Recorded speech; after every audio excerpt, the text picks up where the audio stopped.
Hey, ladies and gentlemen, Ebro in the Morning with just Rosenberg. It's like a dream come true for everyone who hates Ebro. It's still Ebro in the Morning, but it's just me. And my peoples are here. I got my man Mike Will made it back. You dig? And Rae Sremmurd. Say your name properly. Rae Sremmurd. Rae Sremmurd. What up? Say it one more time. Rae Sremmurd. All right, explain the logic behind it. First of all, if you don't know, they have one of the biggest songs in hip-hop right now, No Flex Zone, produced by Mike Will made it. No flex. It's kind of a smidge. We talked about this when Mike was here last time, but can you explain the name to people? Because I'm not going to lie to you guys. I'm old. Y'all are very young. I'm very old. In my old mind, it is one of the hardest names to say the first time I heard it. I thought it was like related to Philip Drummond from Different Strokes, like Ray Drummond. But explain the name. Rae Sremmurd was just we used to live in Tupelo, Mississippi, and we used to go by another name. Then we ended up getting discovered by Mike, and so we just came together and brought our two worlds together by flipping eardrummers backwards. So it's eardrummers backwards. Yeah. Hold on, can you move over so I can see your shirt so it can make sense to me? Move over there. Well, no, but that's eardrummers. That's eardrummer records. That's eardrummer. But like, man, how we really broke into the game. Like you know what I'm saying? How I really broke into the game was like I had a production company called Eardrummers Entertainment. You know what I'm saying? That's like my production company.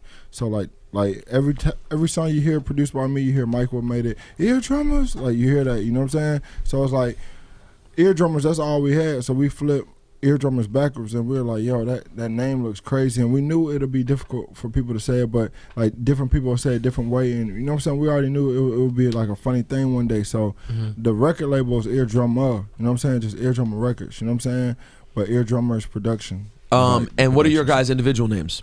I'm Sway Lee. I'm Slim Jimmy. Slim Jimmy, Rae Lee. Now where you guys Sway. are? Sorry, what is it? Sway. Now listen, where are you guys from? Are you originally from Tupelo? Where are you originally from? We were born in California, but we were raised in Mississippi. Okay, how'd that work? When did you go to Mississippi? Young age. Yeah, Very super young. So you spent a lot of time there. Yeah. Talk about the hip hop scene in Mississippi, because I don't know, we don't know that much about it. You know, people know about David Banner. Yeah. You know, people don't know a ton though about Mississippi. So talk to us. I mean, it's like a small town. You know what I'm saying? People just you just gotta make it what you want it to be. Like, you gotta make something new out of there, cause out the music scene, I say everybody. There's a lot of people doing music out there. It's just not a lot of people being discovered. It's just like it's just a big. They got a big little music scene. It's different. And do you guys get it going in the scene there first before you found Mike? Yeah. Or Mike found y'all? We had a little buzz that we had created out there. What was the original name? Don't hide from it. Tell us what we love finding out people's original rap names. It's Googleable. It's Googleable. Man, that junk. It was bad. How bad was it? Scale one. It was hard. It was hard. We still made hard stuff, but it was like. How bad was the name though? It wasn't bad. It wasn't bad. It wasn't too bad. For some young guys, you know what I'm saying? Because when we talk to a lot of people from back in the day, Mike, did you have an original producer name? Man, I had Mike Will, but like in middle school, I was Trilogy. See, that's an old school rap name. You feel me? Like you come up with some stuff you think is just so tight. Word. In middle school, it was Trilogy, so it was just like, I don't know. I started to look at it like, man, what in the world is Trilogy? Like, what does Trilogy mean to me? I just had to get rid of it, man. You're like, it's just a word. That's the thing. When you're a kid, you try to pick like cool names. Yeah, it sounds so cool at the time. When I was doing terrible, like, okay, I never really did graffiti. When I was just sitting around, like back in the day, always writing in notebooks and stuff, and like the occasional phone booth when I would have the guts. They call that doodling. Yeah, exactly. Thank you. Not graffiti, doodling. Exactly. Word. When I would doodle in my notebook, and then every once in a while, like have the balls to do it on like one little phone booth. It was accent. And I was like, what is accent? Like, why am I even writing accent? Yeah, I know it's that like an means. accent, though. It actually looked kind of tight. I'll show it to you guys right now. I mean, it's a little triangle up, and then you have the C's kind of connected to each other. And then, what? You know what? Actually, I'm bringing that shit back. So, how did Mike find you guys? Through the Eardrummers, one of his producers, P Nasty. Mm-hmm. He was from our town, too, also Tupelo, Mississippi. And he was like, he liked our music. He brought us up there. We did some work, and he brought us to the attention of Mike. Do you remember what was it like the first time you got together with this guy? It was crazy. Was he already popping? Yeah, he was killing everything. He was running the radio station. Like we used to listen to him back in our city, and that was the crazy thing about it. like not too long after we ended up meeting him and stuff. So it was a crazy feeling. And be honest, act as if he's not here. How big of an asshole is he? Just tell us. We're comfortable. Man. He's the worst, right? Yeah, man. No, I'm just playing. No, The Mike's the abuse, coolest. the late hours, not letting you leave the studio, the physical pain. No, we be wanting to stay there because it'd just be so fun. We be wanting to stay. Like, we just be all turned up in the studio, just playing different, you know what I'm saying, different beats. Yeah, throwing different ideas around. It's just like constant flow of energy. You always want to hear the next, what's next, you know what I'm saying? Well, did you guys, are you surprised, you're young kids, are you surprised by the success of this record? Or if you're, even whether or not you're surprised or not, how fun is it having a big record on the radio that everyone's saying people are now using? Like, talk about that experience. Yeah. It's a dream, man. It's like we living in a dream, literally, because we used to talk about this. So to see everybody singing our song and to see everybody liking our music is great. And you know, we be in the club, we be old people screaming at the top of their lungs. No older flex. People, you know what I'm saying? Older people than us, they be screaming at the top of their lungs. No flex. Be crazy. Now, what about when Nicki jumped on it? I mean, she bodied it. It actually was a big record for her in a weird way. It was kind of transitional for her too. It was kind of I feel that started. Nicki's been doing a lot of different things, and a lot of it was dope. But Pills and Potions people liked, but it didn't have like the huge momentum. Then she jumped on your record, and now it feels like she's scorching again. It was an important moment for her. She killed it. Yeah. What was it like, just as hip hop heads, to see that Nicki Minaj rapped on your record? Man, it's crazy. It's definitely good to have a great on your record. It lets you know that you're on the right track. Especially somebody like Nicki.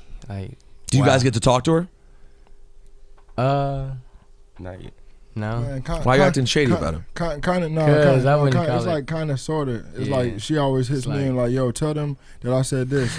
Yeah, so it's like, I just be showing them the text and then you know what I'm saying. I be like, word up. They said bet. You know what I'm saying? But yeah. but She's it's like, I really- can't have these little boys having my phone number, but No, it's really like conflict of schedule. They've been doing like the radio runs, trying to turn the record up. Of course. And she's been working on the album, but she Yeah. didn't want to work with them in the studio. But they just been missing each other for real. but that song is tremendous. Yeah. Now, do you guys have any other slang in your pocket? You know what I'm saying? Because there's a major upside to if you're a new artist who comes with that slang game that people, when you say a word, people really start coming with it. Because now no flex zone's a thing. And everyone has a different definition of what it even means. You know, people are probably making up. Like, what is no flex zone to you guys? No flex zone is just a place where you gotta just be yourself. You know what I'm saying? Just be with your, don't come around be real with yourself. flexing be like real somebody with else. Because when you think about it, it's funny because it's a turn-up record, right? Yeah. But at the same time, it's kind of about not acting like a douchebag. Yeah. What? You just hit the nail on the head. But at the same time, you have to realize a lot of people are going to be abusing the song because they're going to be listening to it while they're acting like a douchebag. Mm-hmm.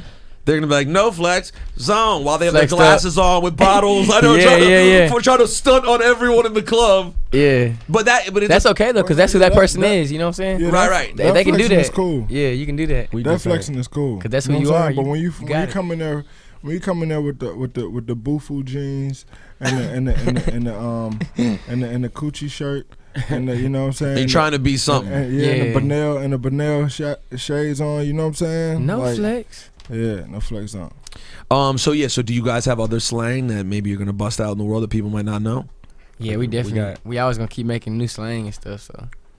Is there any slang in Mississippi that's common in your life growing up that up here we'd be like, what is that? You have any words you say day to day? Yeah, junt. We say junt. Everything is a junt. Yeah. So junt would be the equivalent of like a joint, like Nah, like that. I think that y'all joint's- say John up here, like Yeah. that. Well, John's Philly. Philly, yeah. In Y'all DC, they say jont. They used to say jont. Is it like that? Yeah, Like, yo, that J-U-N-T. jont's fresh. Yeah, like Yeah, that junt yeah, right there. That joint right there. Yeah. But you guys say junt, Yeah, Junt, J-U-N-T. Like J-U-N-T. Anything else comes to mind?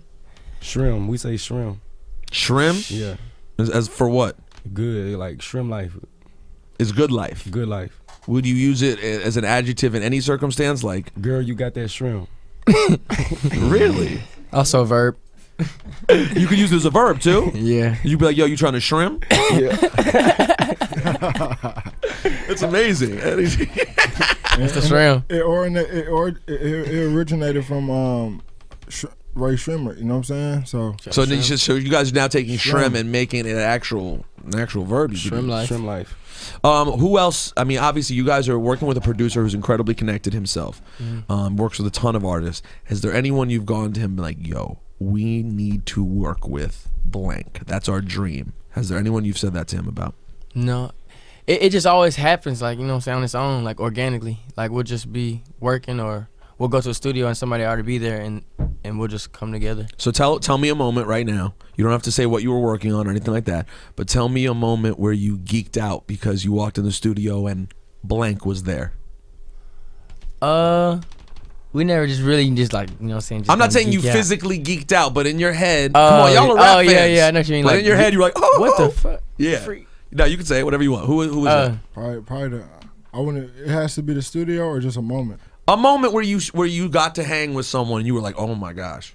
Look, the crazy thing was just being with Diddy. You know what I'm saying? That was crazy. Man, Future. Yeah, we walked into the room. Future was there one time. It's cool. And you were just cool. like, our first time. Now listen, guys, you got to enjoy. That concert was kind of wild too. Yeah. Coachella too. Yeah. No, the concert. Oh yeah, go ahead. Oh my bad. I was saying Coachella with just J. Cole. We seen J. Cole, Pharrell. You know what I'm saying? Just seeing everybody. Yeah, everybody. Yeah, it's an overwhelming moment at first, and you don't ever want to lose sight of that. Like, you can listen, you're around this cool motherfucker all the time. He's used to seeing everyone. He's making their hits, you know what I'm saying? But for you guys, you're brand new, and it's all right to have those moments. I mean, obviously, you don't want to geek out to someone's face. One moment, those moments though. Yeah, like no. One moment, I was excited for them. We went to the J&B concert, and we were just walking through, and then Chris Paul had walked up. You know what I'm saying? He had dapped me up, but he really saw them and was like, y'all sitting there No Flex Zone song, right? And then they're like, yeah. They were like, man, me and Hov was just in the back, listen to it. You know what I'm saying? Hov had it on repeat like 20 times. And I was excited for them. I was like, dang, you know what I'm saying? That's what's up. You know what I'm saying? Hov the homie, you know what I'm saying? But it's just like, you know what I'm saying? I was excited for them, man. Like, yeah, that was crazy. That was like extra dope. That's pretty crazy. Now, Mike, talk to us real quick. What do you have another record right now? Yeah. You've got this. You got with Kendrick, Wayne. Future, and Wayne, right? Yeah. When's your? What else do we have? What's the plan for you? What's the rollout? What's coming next? Man, you know, I it's like a battle with myself. You know what I'm saying? I feel like on one hand, I feel like I need to drop an album. The other hand, I feel like I don't need to drop an album. I feel like, you know what I'm saying, it's on me to keep music exciting. You know what I'm saying? So I'm gonna drop a mixtape called Ransom. Probably at the end of August. It's my first mixtape that I'm ever dropping with all new music. You know what I'm saying? But I got everybody on there. You know what I'm saying? And it's like a lot of new talent mixed with a lot of hot talent that's already out. You know what I'm saying? And so you're just gonna bless the people with basically a free album. Yeah, free album, and then just put it out there and get it hot, cause that's where I really come from. Like, you know what I'm saying? Like making beats for Gucci in 07, and then 2 Chainz in 08, and then all the way up until now. Like, I come from that mixtape circuit, so I feel like those songs have to hit the streets. You know what I'm saying?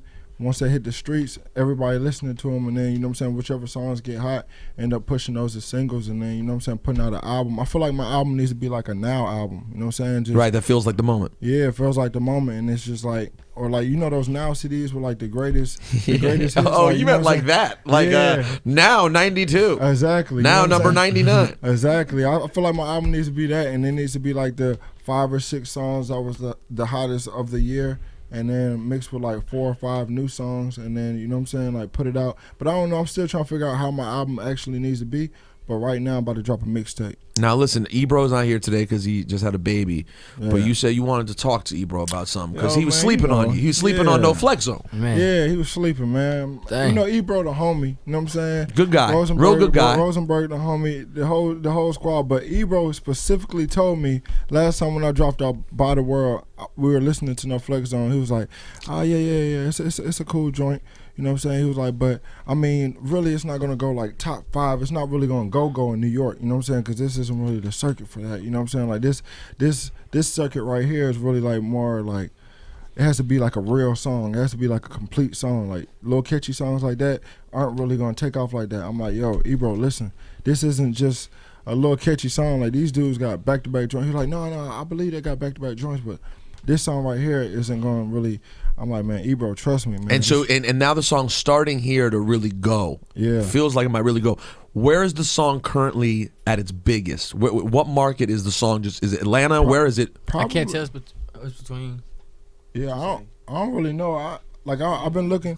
Yeah, Cleveland had it. It was number 1 in Cleveland first. Really? Like, it was number 1 in Cleveland like a couple months ago. Yeah. Well, now it's probably the Cleveland's happy as shit right now. Let's be clear. There's no flex on. They got LeBron. They got LeBron and Johnny Football right now. But they're living in Cleveland right now. They were the heroes in Cleveland before LeBron went back. You know what I'm saying? Like, it was popping. Yeah, they brought LeBron back. So basically, hold on real quick. What you're saying is Rae Sremmurd is responsible for LeBron James going back to Cleveland. Yeah. That is unbelievable. No flex zone. I mean, not the flex or anything, but I'm just saying. This is a big deal. You know what I'm saying? You did. You know what I'm saying? No, but that was like a definition of no flex zone. Yeah. Ebro tried to flex. He tried to flex on you. He tried to He flex. didn't understand there was no flex zone, though. Man, It's confusing. yeah. He's old. And as of now, he's officially a father, so he's lost. He doesn't even understand what he's doing. Word up. So Shout out to Ebro. Shout out to Breeze. Congratulations again. We'll be hearing from all kinds of stories. Ebro actually ended up having the baby at home. What? They didn't make it to the hospital. Ebro is now Cliff Huxtable. He delivered the baby in the bathroom at his house. Dang. Real talk. Like the way you're producing songs, he's dropping babies. Literally, it's amazing. Word. It's amazing what these guys do. So listen, with you guys, what can we expect from Rae Sremmurd? What's the next thing we're gonna get? Oh, we're about to drop No Type pretty soon, and then we're about to drop the Srem Life EP, and after that, we're going straight into the album. All right. So. And yo, I don't really stand next to anybody unless it's like the illest, you know what I'm saying? Like these dudes are like really like super talented. I'm not just saying that because they're right here, you know what I'm saying? Like they got a whole bunch of songs and like we've been working with each other for like a year and some change, you know what I'm saying? But like the whole confusion of the rollout plan was like which song we're gonna go with first, you know what I'm saying? And like I just felt like that first record needed to be like that introduction record where people feel like, yo, I know these, like I get these kids, like, you know what I'm saying? And I wanted it to sound like it came out of the basement, and they wanted the same thing. They were like, man, they wanted everything to sound organic. Like they didn't want it to sound too forced. I didn't want everybody to be like, yo, man, they just hot because Mike Will just gave them a radio record, you know what I'm saying? And like No Flex Zone actually came from them, like, you know what I'm saying, just feeding off of each other's energy in the room with each other and just going crazy. Like, well, listen, the fact of the matter is when you're associated with another great artist or producer, no one knows at first how much of it's the artist and how much of it's the producer. Yeah. It's always up to the artist to show people that you're more than just that. The amazing thing is because of your talent, you got to link up with this guy, and now you have that opportunity to show the world what you're capable of doing. Right. And then you're either guys who you either become one-hit wonders who got that one joint, or you friggin' make classics and take off. So I'm excited for you. The record is great. Like I said, having that slang, bringing people different energy they haven't had before is incredibly promising. So you guys got Tupelo on your back. You know what I'm saying? Yeah. Yes, sir. So congratulations. They're the greatest thing since Elvis. That's deep. Yeah. I mean, talk about it. There is some history there. Word. Yo, Mike Will, always great seeing you, bro. Yeah, you too, bro. You've been last thing you've been in. Give us one jam. Anyone you've been in the studio with recently that no one knows about yet? You got something coming we don't? It's a lot. Anyone? You can give us one? Man, Usher, Ho, B, Ho. you dig? Like, you know what I'm saying? Like, you feel me? Okay, we'll end it right You there. dig? Like, man, Rae Sremmurd, Mike Will made it. You dig? Hot 97. Young Thug. Srem You Life. dig? Okay. Yeah. Yo, thanks, guys.